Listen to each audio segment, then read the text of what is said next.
Now let's get your portfolio checked by our expert, and today on board we have Karthik Jhaveri, founder and director, Transcend Consulting India Private Limited. Karthik, good evening and welcome to the show. We have our first query for you from Ravi Divakar, and he says that he's been investing since last 10 years and started with almost 1,000 rupees per month, and at present SIP is almost 1.35 lakh per month. Now the goal is retirement and his daughter's education plus her marriage. Daughter is right now 10 years old and he is 38 years old and wants to retire by 60. You have the portfolio details. Let's talk about the fund mix. Prima facie, the fund mix is something that he can work a lot more on. So, Ravi, for you and for everyone else, see, you are largely into balance kind of funds. Why would you do that? You are all of 38. You have at least another 20 years of working life in front of you. Plus, you have goals to achieve. So, I would rather that you go into a 100% equity oriented fund and not the hybrid varieties that you are in. Plus, I want to comment on your index fund. I think it's a good idea that India is still a market where there is a lot of alpha and actively managed funds. So, which means there's a potential to get much more return than what an index fund will give you. So, suggestion is to go all 100% equity. You can do one large cap, one mid cap, one small cap, and maybe you can have one multi cap fund, and that should be a good portfolio mix for you. And in terms of achieving your goals, I think you're very, very comfortable. 1.35 lakhs, you're doing the right thing. I did some rough calculations. In about 10 years, you'll have about 3 crores accumulated corpus. 15 years, you'll have about 8 crores. And by the time you reach your retirement in 20 years, you'll have about 18 crores. Of course, you will spend for your children as a part of this corpus, but still you will have a sizable amount of money because I've not factored in the incremental SIPs that you will do.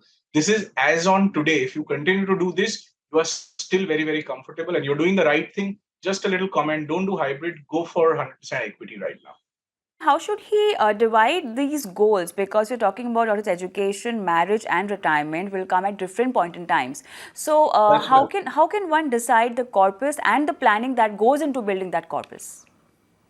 So, Kavita, now you can imagine, right? For some people, 50 lakhs for a marriage, is too much. And for some people, 5 crores is too less. So this is a very emotional sort of a decision. Now, what we can do with the information that we have, rather the limited information, we know he's doing about 1.35 lakhs a month.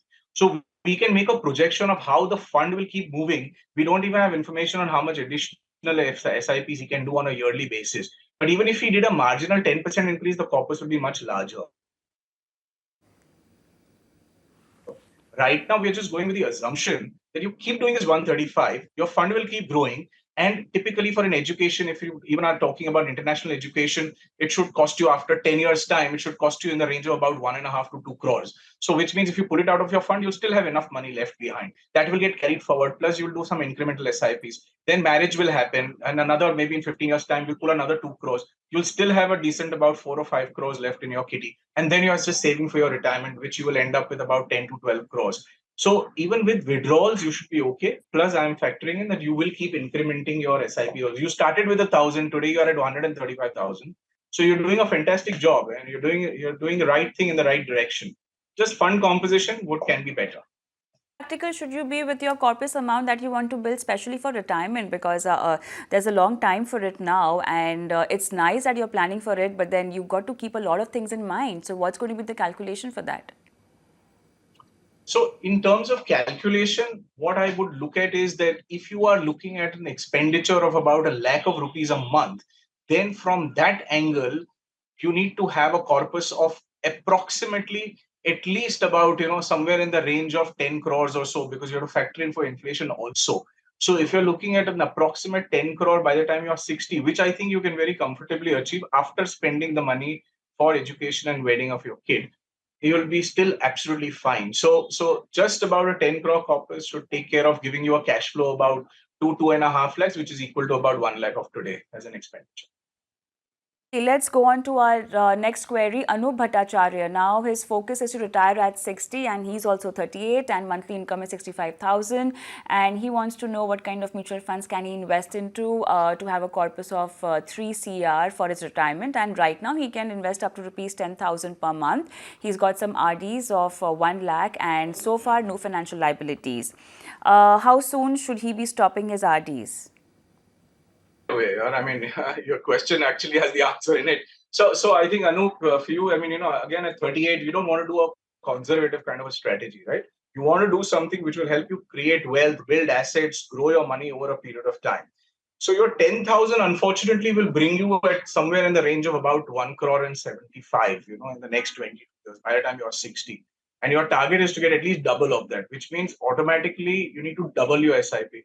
I know that might be a little challenge with 65,000 of income right now, but see how you can work it out. If you can do 20,000, then you are really comfortable right now.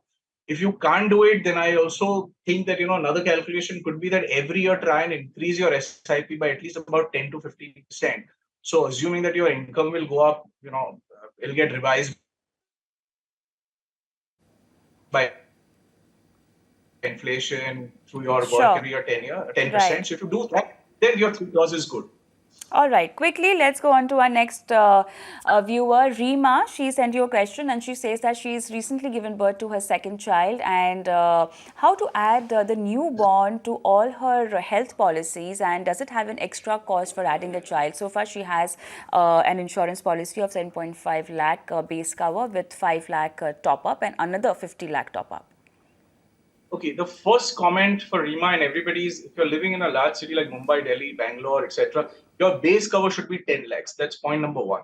Second is you have a newborn child. Now, rules are a little different from one company to another, but in most, as an aggregate rule, let me tell you that between 90 days to 180 days, which is between 3 months to 6 months, you must add your infant child into the policy. Of course, there will be an additional cost to that, but you need to do that. Because if you miss the 180 days or if you miss the 6 month, then you will have to only, add your kid at renewal. So you'll have to wait for a few months without insurance. But most of the insurance companies between 90 days to 180 days will accept an addition to the family of this sort. Some companies would also let you add a child after 30 days. That's why I said the rules could be a little different from one company to another, but broadly between a month to 6 months, you can add your child.